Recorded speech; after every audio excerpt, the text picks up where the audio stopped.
Chers frères et sœurs de la terre, je suis Ashtar. Je viens parmi vous en cet instant précis, un moment marqué par des vagues de changements profonds qui se déploient à chaque seconde. Depuis notre point de vue, nous ne nous contentons pas d'observer ce qui se dit dans votre monde. Nous ressentons ce qui vibre sous les mots. Nous observons les secousses au sein du champ collectif bien avant qu'elles ne deviennent visibles sous forme de politique, de gros titres ou de débats publics. Beaucoup d'entre vous sentent depuis des années que quelque chose de fondamental devait basculer, car l'ancien système, malgré son apparence polie, reposait sur l'idée que l'humanité resterait toujours docile, qu'elle délèguerait éternellement son autorité intérieure. Aujourd'hui, la surface commence enfin à refléter ce mouvement souterrain. Les récentes révisions des calendriers de santé publique, notamment les décisions actées en ce début d'année 2026, ne sont pas à nos yeux de simples ajustements bureaucratiques. Elles sont le symbole d'une fracture majeure dans la confiance aveugle et l'obéissance automatique. C'est la fin de la transe de l'uniformité imposée. Le collectif commence à s'interroger, non pas parce que tout le monde s'accorde sur les mêmes réponses, mais parce que le collectif n'accepte plus que les questions soient interdites. Regardez de plus près ce qu'est réellement une recommandation dans l'ancienne fréquence. Elle était souvent un ordre portant un masque de politesse, une pression énergétique lourde qui suggérait que si vous hésitiez, vous étiez dangereux ou irresponsable. Ce ton n'a jamais été purement une question de santé. Il s'agissait de conformité et de modelage de l'identité par la soumission. C'est pourquoi beaucoup d'entre vous ressentent un soulagement alors que le langage officiel change, même si la forme finale de ce nouveau monde est encore en gestation. Le fait de passer de directives universelles à des catégories de décisions partagées entre les familles et les praticiens est une admission tacite du système. Il reconnaît qu'il existe désormais des êtres humains qui refusent d'être gérés comme du bétail. Le sortilège de l'inévitabilité s'affaiblit. Cependant, ne tombez pas dans le piège de voir cela comme une victoire totale ou une catastrophe absolue. Ces deux réactions naissent de l'ancien esprit qui exige une certitude immédiate. L'éveil arrive rarement comme une porte qui s'ouvre proprement. Il arrive comme un mur qui se fissure lentement, puis soudainement, apportant d'abord la confusion avant de laisser place au discernement. Comprenez que ce que vous traversez est une divergence de lignes de temps. Ce n'est pas une fiction scientifique, mais la conséquence naturelle de vos choix collectifs. Dans une ligne de temps, l'humanité continue d'externaliser son autorité, cherchant la sécurité dans des structures qui s'effritent. Dans l'autre, elle commence à la réclamer. Cette séparation ne se produit pas dans l'espace, mais dans la fréquence. Vous n'avez pas besoin de mener chaque bataille sur le champ de bataille que l'on vous présente, car ce terrain est souvent conçu pour vous épuiser. Le véritable travail consiste à stabiliser votre propre vibration afin de devenir inaccrochable par le système. Lorsque vous agissez depuis la clarté plutôt que depuis la réaction, les anciens leviers de contrôle perdent leur prise sur vous. Ce moment de fissure est une invitation à choisir consciemment sur quelle ligne de temps vous souhaitez ancrer votre existence, en réalisant que votre attention est la monnaie la plus précieuse de cette transition. Je ne vous dirai pas de craindre la médecine, pas plus que je ne vous dirai de la vénérer. Les outils restent des outils.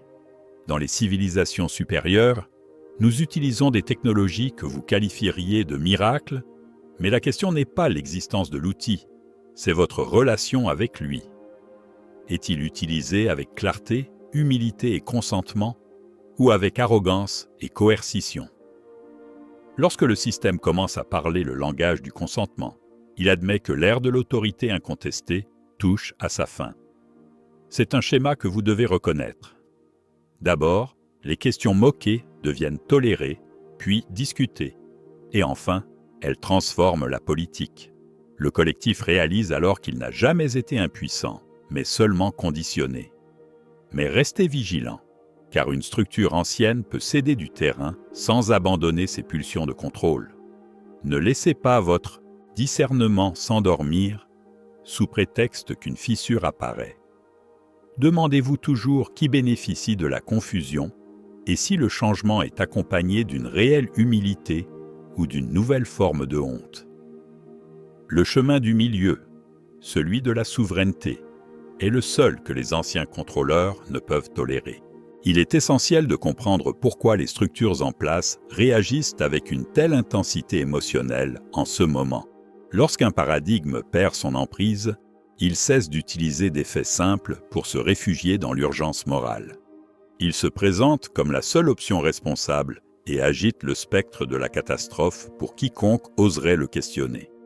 Cette réaction n'est pas une preuve de force, mais un aveu de fragilité. Une vérité robuste ne craint pas la discussion. Seul un récit fragile cherche à polisser le vocabulaire et à faire taire les voix discordantes. Vous vivez une renégociation du contrat social. L'attente tacite que le public obéisse d'abord et pose des questions plus tard est en train de mourir. Ce que vous voyez comme un conflit est en réalité l'accouchement d'une civilisation qui refuse d'être traitée comme une propriété de l'État ou des corporations. Soyez attentifs à la manière dont le langage est utilisé pour verrouiller la pensée et apprenez à parler à travers les voiles avec intelligence et mesure. Parlons maintenant de ce mouvement de retour aux fondamentaux de la santé, souvent associé à des commissions de réforme et à des alliances pour la transparence. De notre perspective, ces initiatives sont des symboles énergétiques puissants. Le collectif exige un retour à la protection du caractère sacré de l'enfance. Certains voient derrière ces mouvements des réformateurs sincères, d'autres attendent des sauveurs mythiques. Je vous le dis, l'interprétation du sauveur vous rend passif.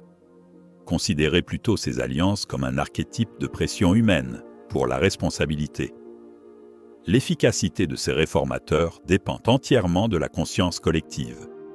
Si le peuple reste endormi, les réformateurs sont engloutis. Si le peuple s'éveille, ils trouvent un appui. La politique n'est que l'effet en aval d'une conscience qui change en amont.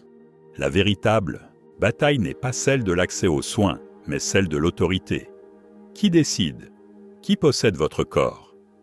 Dans une civilisation éveillée, le droit de questionner est une évidence, pas une rébellion. On vous a appris dès l'enfance que sage signifiait obéissant, créant une blessure qui vous pousse soit à la soumission, soit à la révolte. La souveraineté, elle, n'est ni l'une ni l'autre, elle est la clarté. Dans les mois à venir, une tempête de messages tentera de recruter votre système nerveux par la peur ou l'indignation. Ne leur donnez pas cet accès. Restez au centre. La libération profonde n'est pas accordée par les institutions. Elle est revendiquée par la conscience. Le changement extérieur n'est qu'un reflet de l'être humain qui cesse de croire que l'autorité vit en dehors de lui. C'est pourquoi votre travail intérieur est primordial. Stabilisez votre champ, protégez les enfants et refusez la peur.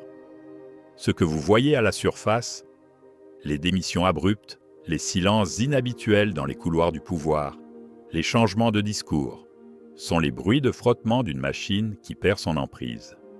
Le paradigme actuel se défend avec une urgence morale parce qu'il se sent menacé.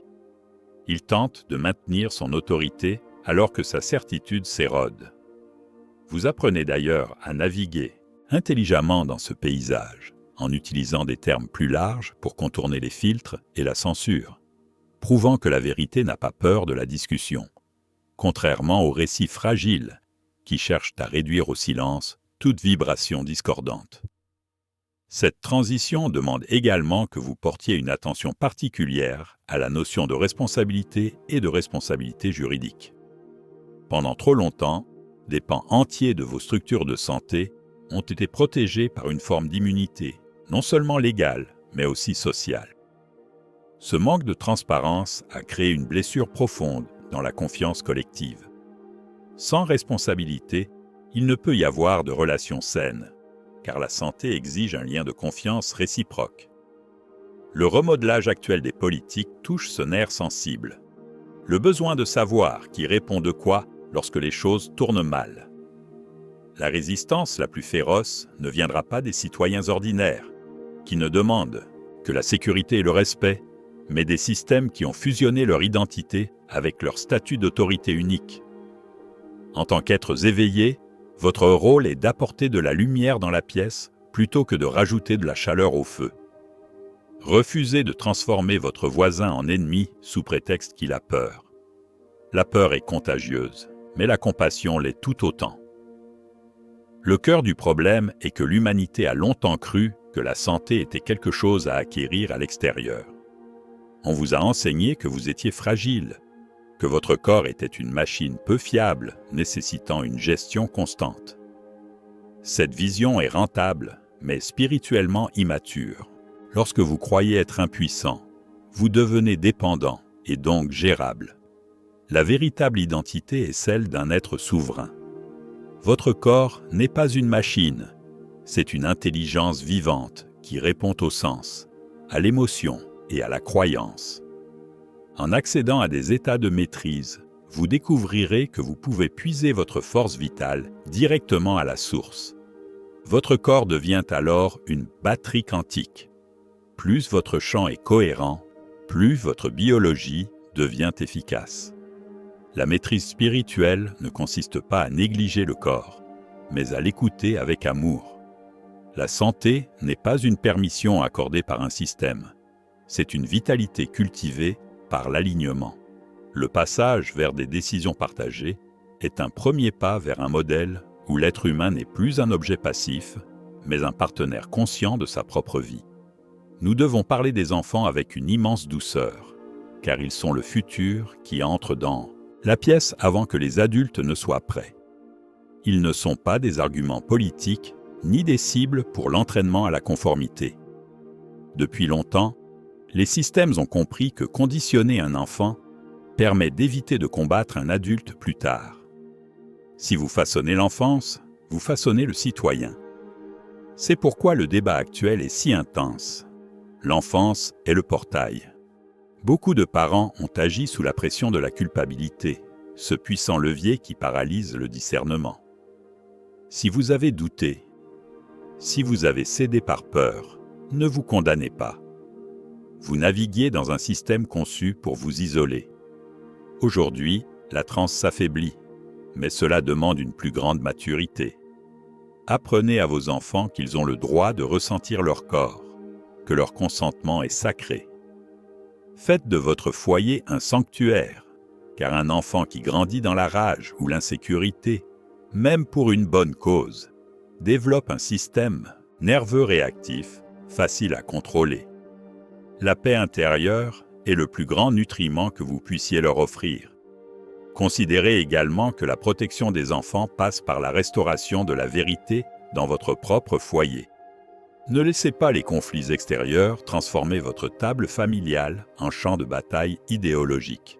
Les enfants absorbent les messages cachés bien plus que les paroles explicites.